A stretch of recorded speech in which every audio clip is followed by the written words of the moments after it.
Bulletin में सबसे पहले आपको बताएं कि कौमी असम्बली का इजलास मुसलसल तीसरे रोज भी हंगामा आराई की नजर हो गया। ऐवान में शोर शराबा और नाजेबा जबान का इस्तेमाल ना रुक सका। अपोजिशन रुकन की जानिब से हुकूमती बेंचेस पर बोतल उछाल दी गई, जिससे हुकूमती रुकन अकरम चीमा जख्मी हो गए। सूरत हाल के बायस कायदे इख्तिलाफ एक बार फिर अपनी तकरीर मुकम्मल ना कर सके। स्पीकर ने इजलास आज दोपहर 12 बजे तक मुलतवी कर दिया।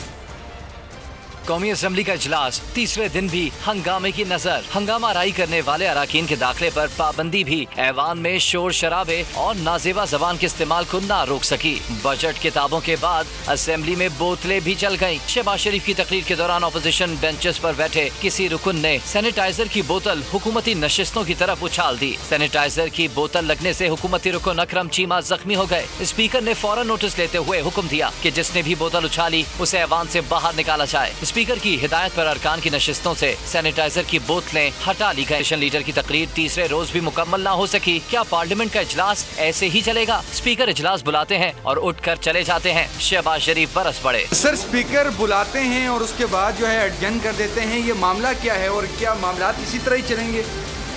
बुलाते हैं और फिर चले जाते हैं। ऐवान में बढ़ती कशीदगी और बदमज़गी को देखते हुए असद कैसर ने इजलास आज दोपहर 12 बजे तक मुलतवी कर दिया।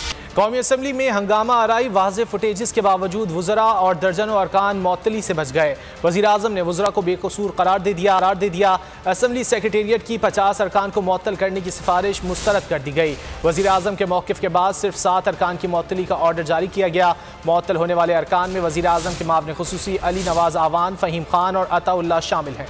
कौमी असम्बली में हंगामा करने वालों के खिलाफ स्पीकर का एक्शन। वज़ीर आज़म के मामले खुसूसी अली नवाज अवान, फ़हीम खान और अताउल्लाह पर पाबंदी आए। नून लीग के अली गौहर, मोहसिन शाह नवाज, रांझा और रोहेल असगर भी ऐवान में नहीं आ सकेंगे। पीपल्स पार्टी के सैयद आखिर रफीउल्लाह भी मुअत्तल। मामले पर स्पीकर की वज़ीर आज़म से मुलाकात। असद कैसर ने 50 से ज़ायद अफराद पर मुश्तमिल रिपोर्ट पेश की। वज़ीर आज़म ने स्पीकर को वज़रा के खिलाफ कार्रवाई से रोक दिया। वज़ीर आज़म का कहना था कि माहौल खराब करने का आगाज अपोजिशन ने किया। हुकूमती वज़रा और अरकान को मुश्तइल किया गया। स्पीकर ने वज़ीर आज़म से मुलाकात के बाद अपना फैसला तब्दील कर दिया। वज़ीर आज़म की हिमायत के बाद सिर्फ 7 अरकान के मअतली का ऑर्डर जारी किया गया। वाज़े CCTV फुटेजेस के बावजूद दर्जनों अरकान मअतली से बच गए।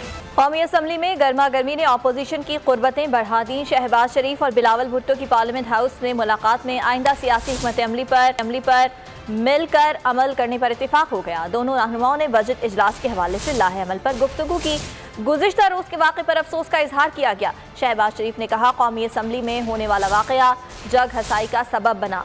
बिलावल की तायीद। कहा, शहबाज शरीफ के साथ जो रवैया अख्तियार किया गया उससे वज़रा की क्या इज्जत रह गई है। ट्वीट में चेयरमैन पीपल्स पार्टी का कहना था कि आज बजट सेशन का तीसरा दिन भी ज़ाया कर दिया गया। अब ये मामला पूरी दुनिया में शर्मिंदगी की वजह बन रहा है। सिलेक्टर्स भी सिलेक्टेड हुकूमत और सिलेक्टेड स्पीकर के रवैये और नाअहली पर शर्मिंदा है। कल वाक़या हुआ पार्लियामान में, ये पार्लियामान की तारीख का एक स्याह दिन था। इससे ज़्यादा तूफ़ान बदतमीज़ी और इससे ज़्यादा गलीज़ गालियाँ और गाली गलोच अपना ज़ुबान शर्मा जाए कोई एक लफ्ज़ मिलाने के लिए, इन इवेंट्स को मज़म्मत करने के लिए और कायदे हिज़्ब इख्तिलाफ शहबाज शरीफ साहब के साथ एक ज़ारी यकजहती दिखाने के लिए आज मैं चैम्बर में भी आया था और हमने तफसील पे इससे बात किया कि ये हमें कहीं ना कहीं we have to draw the line in the sand, this is unacceptable behaviour. Speaker की जानिब से 7 अरकान पर बंदिश का फैसला मुस्तरद। अब कोई बात नहीं होगी। हुकूमत से किसी भी किस्म के मुज़ाकरात नहीं होंगे। अपोजिशन का दो टोक मौक़िफ़ पार्लियामेंट के अंदर माज़रत करने का मुतालबा कर दिया और अपोजिशन में ठन गई। हुकूमती तमाम ऑफर्स मुस्तरद। हुकूमत अलहदगी में मुआशरत के लिए तैयार। अपोजिशन का पार्लियामेंट के अंदर मुआशरत करने पर इसरार। हुकूमती वफ्द को दो टोक कह दिया। 2 रोज पार्लियामान में अपोजिशन को जलील किया गया। अब मुज़ाकरात नहीं होंगे। अब मामला पार्लियामेंट में ही हल होगा। स्पीकर की जानिब से 7 अरकान पर बंदिश का फैसला भी मुस्तरद। मुश्तरका अपोजिशन ने स्पीकर कौमी असम्बली असद कैसर के खिलाफ तहरीक अदम एतमाद लाने का फैसला भी कर लिया। कायदीन की बैठक में मुत्तहिदा अपोजिशन का कमेटी तश्कील देने पर इत्तेफाक कर लिया। स्पीकर को लिखे गए खत खत में कहा कि असद कैसर अपनी आईनी, कानूनी, जमहूरी और पार्लिमानी जिम्मेदारियां अंजाम देने में मुकम्मल नाकाम रहे। स्पीकर ऐवान के हर रुकन का मुहाफिज और निगहबान होता है। असद कैसर ये फर्ज निभाने के अहल नहीं। आमिर डोगर ने कहा कि अपोजिशन तशद्दुद और गालम गलोच से ऐवान की कार्रवाई रुकवाना चाहती है। वज़ीर आज़म के मोमने खुसूसी का कहना था कि ऐवान की कार्रवाई ऐसा तरीके से चलाने के लिए अपोजिशन के पास चल कर गए, मगर फायदा कुछ भी न हुआ। गुज़िश्ता रोज बजट सेशन का तीसरा दिन भी ज़ाया कर दिया गया। अब ये मामला पूरी दुनिया में शर्मिंदगी की वजह बन रहा है। कौमी असम्बली में हंगामा आराई पर पाकिस्तान पीपल्स पार्टी के चेयरमैन बिलावल भुट्टो जरदारी की जानिब से ट्वीट किया गया। कहा, मौजूदा सूरत हाल पर हुकूमत का रवैया काबिल अफसोस है। ट्विटर पर बयान में बिलावल भुट्टो का कहना था कि सिलेक्टर्स भी सिलेक्टेड हुकूमत और सिलेक्टेड स्पीकर के रवैये और नाअहली पर शर्मिंदा हैं। ये वो लोग हैं जो मईशत, खारजा पॉलिसी समेत दीगर अहम मामलात पर पाकिस्तान के लिए फैसले करते हैं। शाहिद खाकान अब्बासी ने PTI वुज़रा पर तनकीदी एक्सप्रेस दौड़ा दी। बोले, गालियां बकी, हुल्लड़बाजी की मिसाल नहीं मिलती। एहसन इकबाल ने इल्ज़ाम लगाया कि वज़ीर आज़म नाराज़ हैं कि स्पीकर ने असम्बली का इजलास क्यों मुलतवी किया, हुल्लड़बाजी में खलल क्यों डाली। कौमी असम्बली में अपोजिशन के रवैये पर वुज़रा का रद्द-ए-अमल। फ़ारूक हबीब ने कहा, नून लीग को ख़वातीन की इज्जत का कोई ख्याल नहीं। मरियम ने शाहिद खाकान अब्बासी को हिदायत दी कि हुल्लड़बाजी के साथ हमला करवाएं। का दर्ज देने वालों ने ही पार्लिमान का चेहरा मस्क किया। शिबली फराज ने वाक़े को अफसोसनाक करार दे दिया।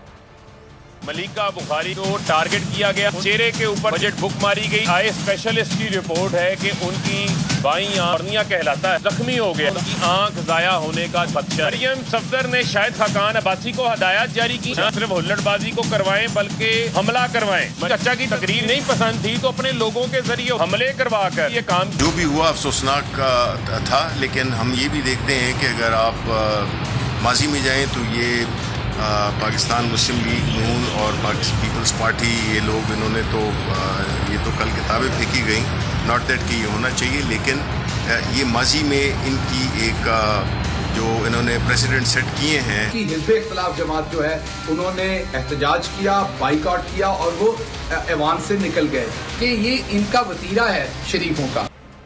और कौमी असम्बली में हंगामा आराई के हवाले से बात करेंगे। हमारे साथ मौजूद हैं सीनियर तजियाकार फारूक आदिल साहब। फारूक साहब, बहुत शुक्रिया आपके वक्त का। फारूक साहब, पिछले 3 दिन से कौमी असम्बली में जो कुछ हुकूमती बेंचेस से और फिर अपोजिशन बेंचेस से हो रहा है वो सबके सामने, फिर एक आम आदमी जो है वो हक बजानिब होगा ये सवाल करने में, क्या ये हैं हमारे जो कानून साज असम्बली के अरकान हैं, ये हरकतें करते हैं, क्या कहेंगे आप?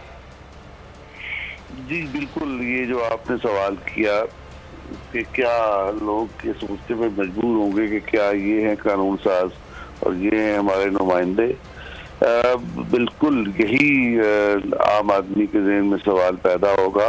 और मैं ये समझता हूँ कि ये सवाल पैदा करने के बाकायदा एक मंसूबे के तहत ये सवाल पैदा किया जा रहा है। आपको याद होगा, जैसे ही मौजूदा हुकूमत इक़्तिदार में आई उसके साथ ही एक और भी सेंटीमेंट हमारे मंजरनामे पर अंडर करंट्स के तौर पर देखा जा रहा था, सुना जा रहा था कि अब वक्त आ गया है और अब ज्यादा वक्त नहीं गुजरेगा कि ये मौजूदा हुकूमत इस आईनी निज़ाम को तब्दील करके सदारती निज़ाम में बदल देगी। तो ये बहुत आसान नहीं था, ये एक यूं समझिए कि एक बचगाना सी ख्वाहिश थी, लेकिन जैसे जैसे वक्त गुजरता जा रहा है और मौजूदा हुकूमत यानी कुछ वो नहीं कर पा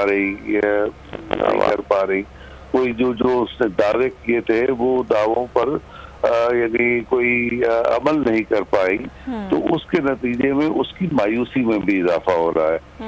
और उस मायूसी में जो इजाफा है और उनकी ये ख्वाहिश मजीद जोर पकड़ती जा रही है इस पार्लिमानी निज़ाम से जान छुड़ा के सदारती निज़ाम की तरफ जाएं। अगरचे ये एक बचगाना ख्वाहिश है, लेकिन जो कुछ पार्लियामेंट के ऐवानों में हो रहा है वो बुनियादी तौर पर पार्लिमानी सिस्टम से अवाम को मायूस करने की एक सोची समझी ख्वाहिश नजर आती है।